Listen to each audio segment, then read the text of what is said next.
Hindi lang mga bata kundi pati mga young at heart ang mag-e-enjoy sa resort na ito sa Abukay, Bataan.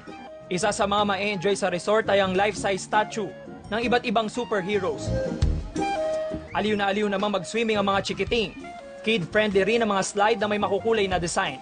Kapag nagsawa naman sa paglangoy, pwedeng bisitahin ng mini zoo sa likod lang ng resort. Makikita roon ang iba't ibang hayop gaya ng python, paniki at iba't ibang ibon gaya ng peacock. Kung magutom naman ay subukan na ang specialty ng resort na lumpiang sariwa. Enjoy na ang buong pamilya sa resort sa entrance fee na 70 piso para sa mga bata at 80 piso sa nakatatanda. Kapag tag-init, white sand beach lagi ang hanap ng mga turista. Pero ibahin daw ang tinaguriang Marble Beach Resort sa Hague na Bohol. Imbes kasi ng mga pinong buhangin, mga makikinis na pebbles o maliliit na bato ang bida rito.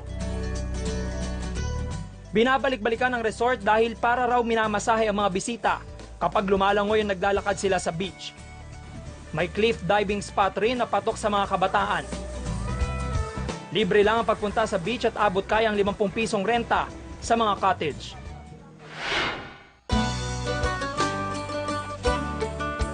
Kung sightseeing naman ang trip, punta na sa boardwalk sa Kabukgayan, Biliran.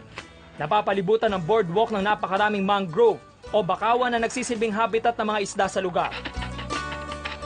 Kapag pagod nang maglakad, pwedeng tumambay at magkwentuhan sa mga cottage kung saan preskong-presko ang hangin.